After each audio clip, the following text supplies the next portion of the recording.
Hello students and welcome back to my channel CNK Cube। आज जो topic हम लोग डिस्कस करने वाले हैं that is a very important topic of mole concept.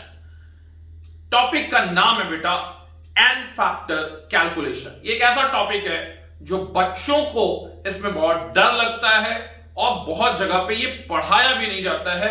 सिर्फ मोल कंसेप्ट में लिमिटिंग रिएजेंट या मोल मेथड से बच्चों को सवाल बनाने के लिए बोला जाता है। बट ये मेथड जो है बेटा, ये मोल मेथड से बहुत छोटा मेथड होता है जिसको हम लोग एन फैक्टर मेथड बोलते हैं। एन फैक्टर से आप टाइट्रेशन के बहुत सारे problem without balancing the reaction solve कर सकते हैं और यहां पे आप उसको बहुत ही कम टाइम में सॉल्व कर सकते हैं। इसलिए ये एन फैक्टर पढ़ना आपके लिए वेरी इंपॉर्टेंट हो जाता है। अब ये एन फैक्टर जो है इसका यूज क्या है बेटा? सबसे पहले अगर मैं बात करूं तो एन फैक्टर का जो यूज है वो यूज है to calculate the equivalent weight. क्या यूज है बेटा? इक्विवेलेंट वेट कैलकुलेट करना, इक्विवेलेंट वेट कैलकुलेट करना।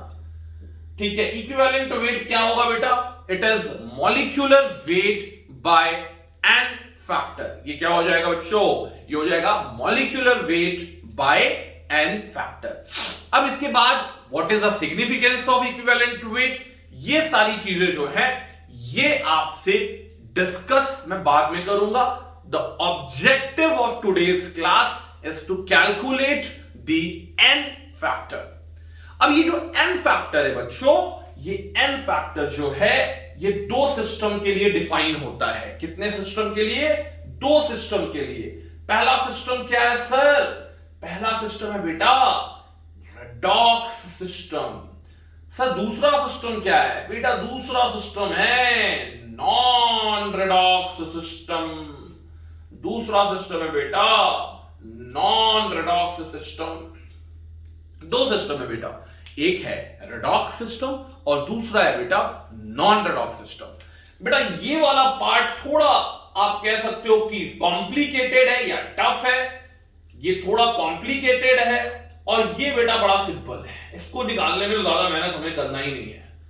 तो पहले हम लोग जो कॉम्प्लिकेटेड चीज है उसको समझेंगे कि how to calculate the n factor for the redox system.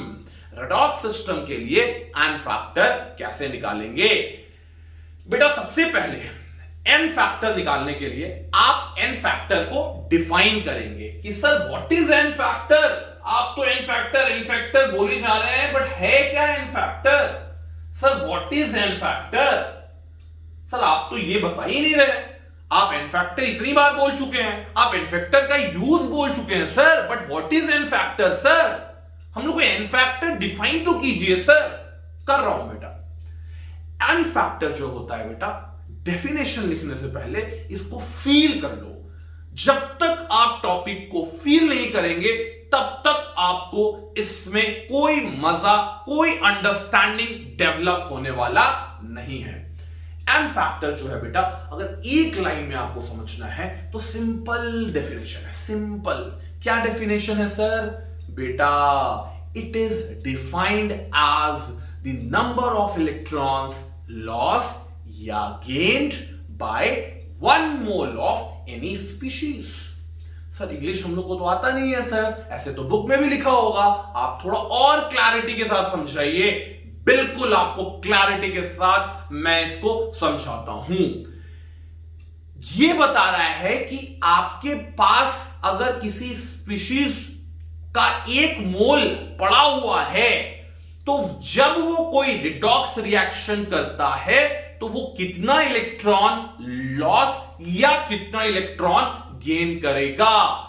The moles of electrons lost या gained by 1 mole of that species will be called as n factor. बेटा सिंपल सी बात है, 1 मोल किसी भी स्पीशीज का कितना एन फैक्टर लूज या गेन करेगा। ये अगर आपने समझ लिया, आपका 50% काम हो गया। बट डेफिनेशन बेटा लिटरली इसको पकड़ के रखना है, क्योंकि यही डेफिनेशन हम लोग न्यूमेरिकल बनाने में यूज करेंगे। क्या बोला, एक बार अपने घर में मम्मी पापा को भी बोल दो कि पापा मम्मी we have learn the concept of n factor, and the n factor का मतलब होता है एक स्पीशीज ने कितना मोल इलेक्ट्रॉन लूज या गेन किया, this is the n factor. Now जब आपने इसको 2 बार खुद बोल लिया, एक बार मम्मी पापा को बता दिया, अब हम लोग तैयार हैं to write the definition of n factor. What is the definition sir? जो आपने बोला वही, it is defined as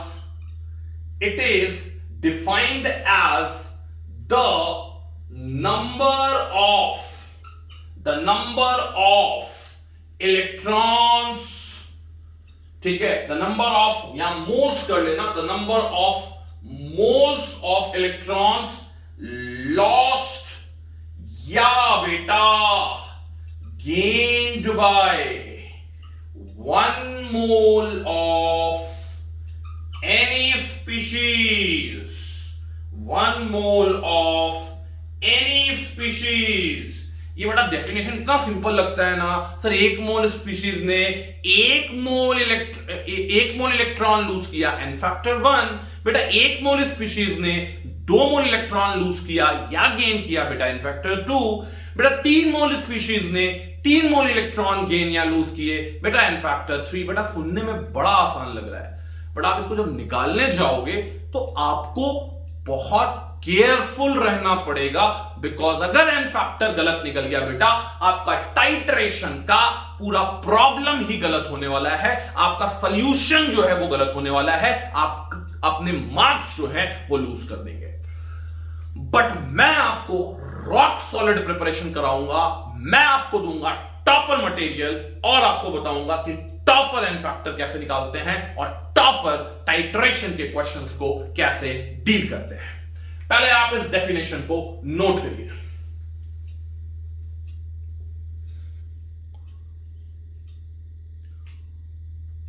okay, तो आपने ये डेफिनेशन नोट कर लिया होगा। अब हम इसको रब करते हैं और आते हैं एन फैक्टर कैलकुलेट करने में।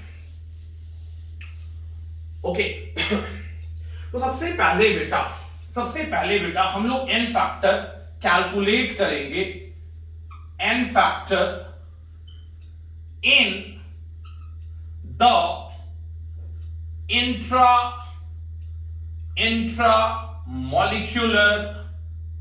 intramolecular redox reaction, intramolecular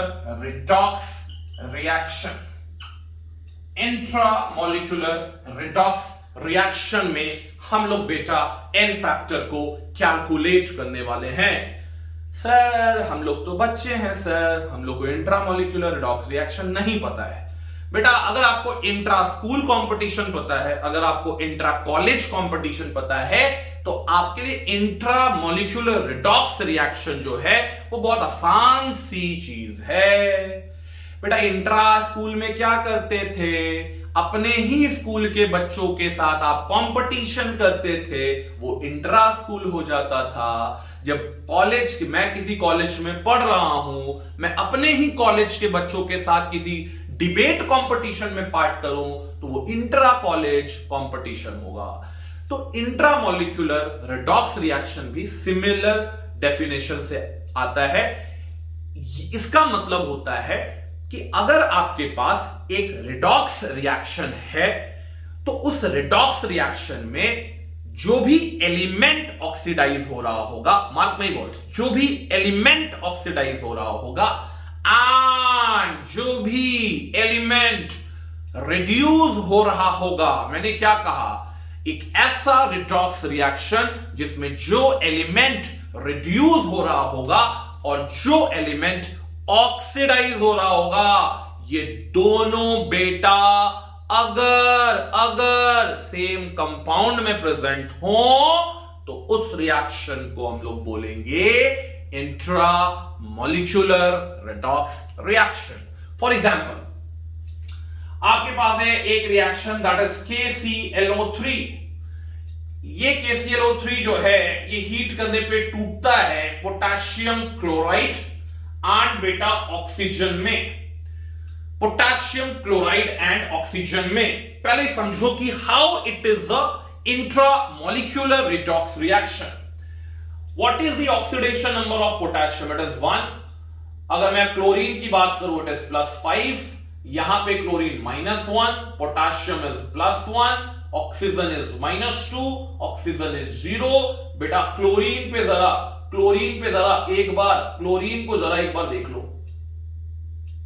chlorine +5 से बेटा किसमें जा रहा है? क्लोरीन बेटा +5 से अगर आप देखोगे तो क्लोरीन जो है ये +5 से -1 में जा रहा है। सर यहां तो डिक्रीज हो रहा है सर यहां ऑक्सीडेशन नंबर डिक्रीज हो रहा है। तो सर अगर ऑक्सीडेशन नंबर डिक्रीज होता है तो ये हो जाता है बेटा रिडक्शन, ये आपको मालूम है। तो क्लोरीन क्या हो गया? रिड्यूस हो गया। फिर अगर आप ऑक्सीजन की बात करें बेटा, अगर आप ऑक्सीजन की बात करते हैं -2 से 0, बेटा it is increase in oxidation number. तो बेटा ये हो गया ऑक्सीडेशन। अब बताओ देखकर, क्या ये क्लोरीन, क्या ये ऑक्सीजन सेम एलिमेंट में, सेम कंपाउंड में प्रेजेंट है, सेम स्पीशीज में प्रेजेंट है? आप बोलोगे yes sir, it is present in the same compound and that is sir KClO3। Sir समझिए इंट्रामोलिकुलर रिडॉक्स रिएक्शन। ओके बेटा, आप जब इंट्रामोलिकुलर रिडॉक्स रिएक्शन दिया है तो उसमें एन फैक्टर कैसे निकालोगे? This is our primary objective of today's class कि how to calculate the n factor. तो अब बेटा हम लोग आते हैं कि अगर मान लो अगर इस क्वेश्चन में आपसे पूछ दिया कि calculate the equivalent weight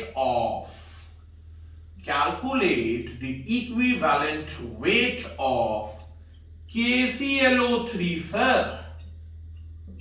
sir KClO3 का इक्विवेलेंट वेट निकालना है तो आप क्या करेंगे? बड़ा सिंपल, एकदम मक्खन जैसा सिंपल। सर इक्विवेलेंट वेट पहले दिमाग में मैपिंग कर लो। इक्विवेलेंट वेट क्या हो जाएगा? आप बोलोगे sir molecular weight of KClO3 divided by n factor. मतलब अगर आपने n फैक्टर निकाल लिया किसका? KClO3 का, आपका काम हो गया। आपका काम बेटा हो गया। तो n फैक्टर हम निकालेंगे। डेफिनेशन याद है कि नहीं? एक बार मम्मी पापा को फिर से बोलो कि sir n factor, mummy n factor, papa n factor is the number of moles of electron lost या gained by 1 mole of species. अब बेटा इसको पहले आप लोग नोट करो और नोट करने के बाद हम लोग देखेंगे कि कैसे n फैक्टर KClO3 का निकलता है। इसको मैं अब मिटा रहा हूं।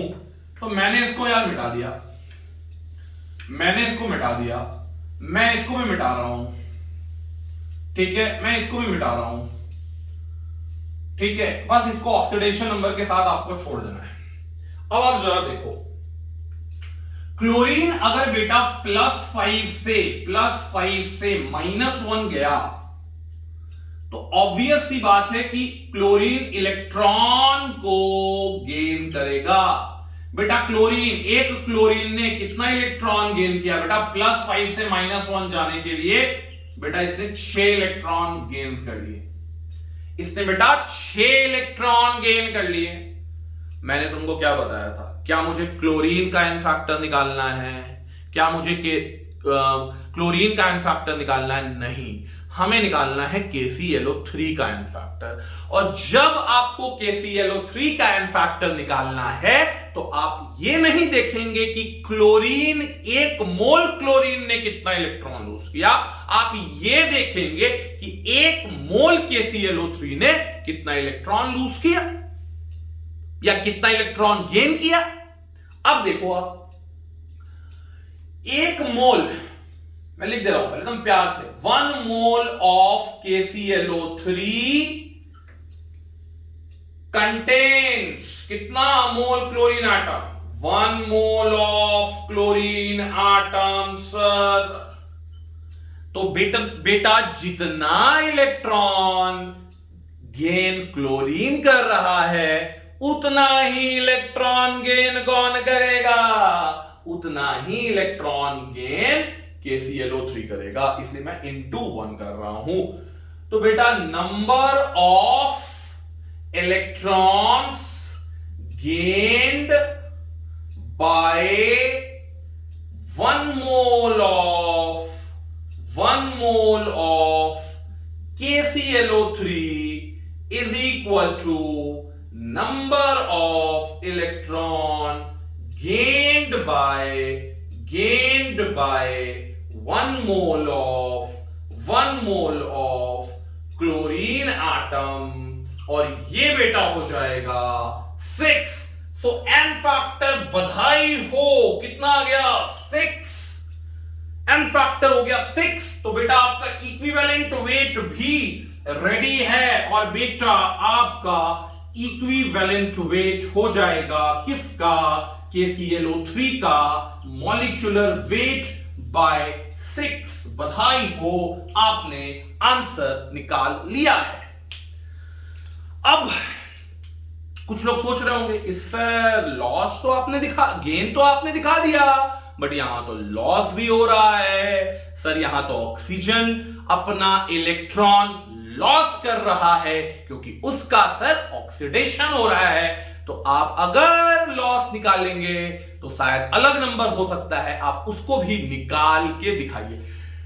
बेटा आपको एक चीज याद रखना है कि n फैक्टर में कभी भी हम लॉस और गेन को ऐड नहीं करेंगे। हम बेटा कभी भी, 4 बार बोल लो, लॉस गेन को ऐड नहीं करेंगे। लॉस जितना होगा गेन भी उतना ही होगा, गेन जितना होगा लॉस भी उतना ही होगा, दोनों में कोई अंतर नहीं होगा। तभी तो रिडॉक्स है ना, एक गेन कर रहा है जितना मोल, उतना ही दूसरा क्या कर रहा है, रिड्यूस कर दे रहा है। अब मैं आपको ऑक्सीजन को लेकर भी दिखाऊंगा। ये समझ में आ गया है बच्चों? जल्दी बोलो यस और नो, यस और नो, अरे जल्दी बोलो यस सर। नोट हो गया बच्चों? आगे बढ़ते हैं हम लोग, आगे बढ़ते हैं, जल्दी से नोट करिए। अब देखिए, मैं इसको मिटा रहा हूं, मैं ऑक्सीजन को लेके भी n फैक्टर निकालूंगा, वो भी देखा 6 ही आएगा, वो भी बेटा 6 ही आने वाला है, वो चेंज करने वाला है क्या? नहीं है। देख लो कैसे कैसे मैं इतना कॉन्फिडेंट के साथ बोल रहा हूं, कॉन्फिडेंस के साथ बोल रहा हूं। ये ऑक्सीजन, ये भी ऑक्सीजन, बेटा मेरे -2 से 0 गया। एक ऑक्सीजन ने कितना इलेक्ट्रॉन को लॉस कर दिया? लॉस ऑफ इलेक्ट्रॉन, एक ऑक्सीजन बेटा कितना है? 2 है सर। एन फैक्टर तो 2 हो गया। अरे नालायक रुक जा, एन फैक्टर 2 कैसे हो गया? क्या बोला था मैंने? एन फैक्टर का डेफिनेशन, KClO3 का एन फैक्टर निकालना है। तो तुझे यह देखना है कि KClO3 ने ओवरऑल कितने इलेक्ट्रॉन गेन या लूज किए हैं। Not about oxygen, not about chlorine.